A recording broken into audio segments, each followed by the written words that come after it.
So Pastor Ibiyeome has said something that got everyone thinking.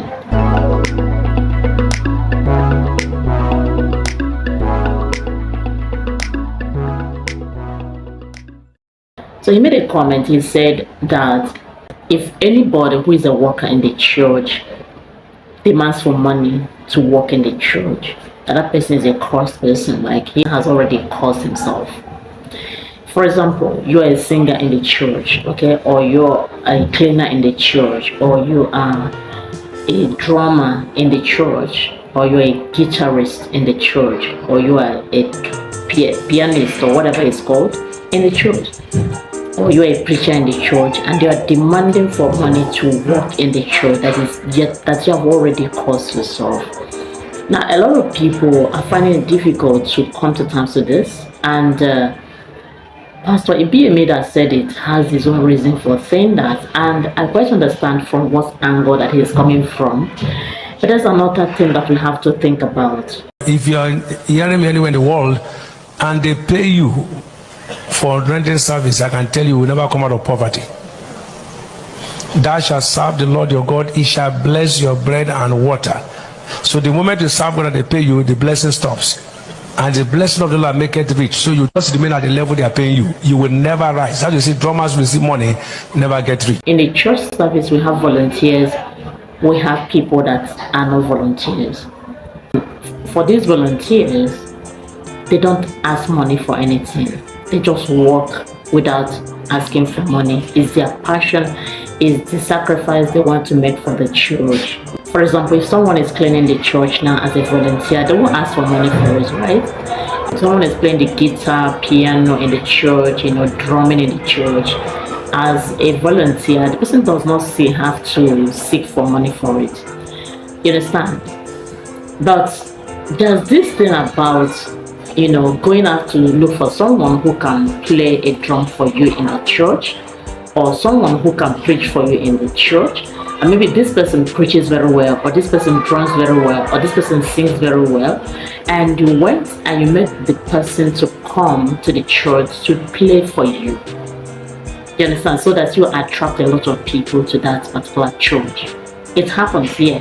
For example, if someone opens a church now and you want to attract members, you go and look for people who are professionals in whatever they are doing, like professional preachers, professional drummers, professional singers. You know that in that singing ministry has a lot to do with evangelism, like drawing people to your church. You also know that preachers have a lot to contribute to drawing people to your church. So you go out now and hire those people, and when they come to your church to perform, you understand, when they come to your church to perform, you won't say you won't pay them. You have to pay them because you hired them.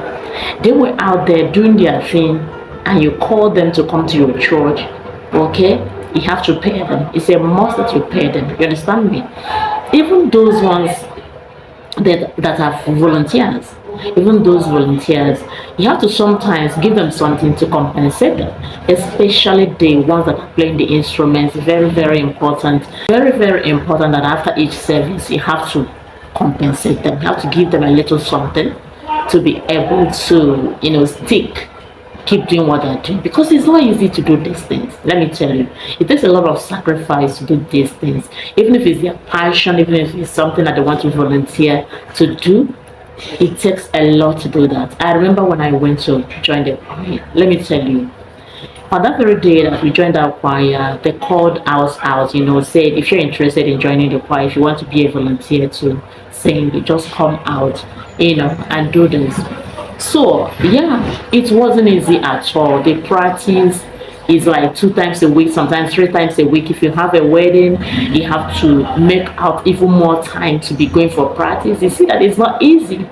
Going there, you have to pay your transport, you have to do a lot of things. If they say that you have to sew clothes, they have to sew ashebi for people to wear to the wedding. You have to bring out your money to do that. That is the way you're serving the church, right?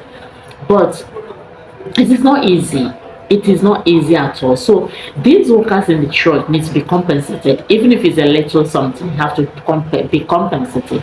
Because if you're not compensated, you'll be discouraged from doing those things. Even though you're doing them for God, it can be discouraged at a point in life if somebody is not encouraging you with good words, with encouraging words, with even money, little token to thank you, or calling you out to sometimes to appreciate you for what you're doing, you're going to be tired. Another thing is when you are, when you are watching the money coming, like the money is flowing now, and the pastor is getting the tithe, the pastor is getting the seed sowing money, the pastor is getting all the donations, and the pastor is just pocketing the whole money, you understand, and using it in some maintenance of the church, you understand, and has forgotten those people with body, soul, and spirit that are bringing out their time to work in the church. You can't forget them. You can't pay attention to maintaining the church, your church to look more beautiful, the chairs to look more beautiful, but you cannot invest in those people that are working for you within that church for them to also put more effort in what they're doing. It is wrong. When I talk about it, when I think about it, I remember when Chris Oyekilome had issues with Sinach. This is the same thing, because Sinach was not really appreciated in that particular church, yes. So now when she saw something that is bigger somewhere else, she had to go. So for all these pastors who are very stingy towards their workers in the church, you have to change. And for Ibiyeome to come out and say that if you demand for money for working in the church, that is something else. I tell you, some of these people are not volunteers. They were hired to work there. And even the volunteers, if you don't appreciate them at a point in time, when they see that the money is coming and you're not giving them something, they are human beings, they will begin to feel cheated. So because they are sacrificing their time, their money, their efforts, every other thing that they're sacrificing to be there in a church, every time that you call them to do something, they will come there. Because they are doing that, you have to appreciate them. Every month you have to give them something. If you're really a compassionate person, if you're being human, you have to appreciate them. If not, somebody outside will give them something and drag them out of that position where they are not getting anything from that church. As long as the tithe money is coming, the offering money is coming, and as long as the pastor himself and the elders are getting something from those money, it is very, very, very, very wicked for these workers in the church not to get something. So they deserve to get something. Okay? Now, I'm a Catholic. If you come to Catholic, nobody pays anybody for doing anything, except if the administration has hired you, then they will pay you. They know that they've hired you, and they will pay you. But if you are a volunteer, like you come and you join the choir, you come and join whatever, a society that you want to join, and you serve through certain things, of course you know that nobody is paying you for anything. Okay? The position that they pay is this catechist position. They pay catechists. Okay, they give them allowance, not really pay. They give them allowance because catechist job is very, very demanding. So they pay that one. And even in some churches, it's not a must that you pay the catechist. It's not even a must that you pay, but they do compensate them. You understand me? So, my dear people, what am I saying? It is two-way thing, you understand? If someone has made a choice to collect money and you can afford paying the person, pay them.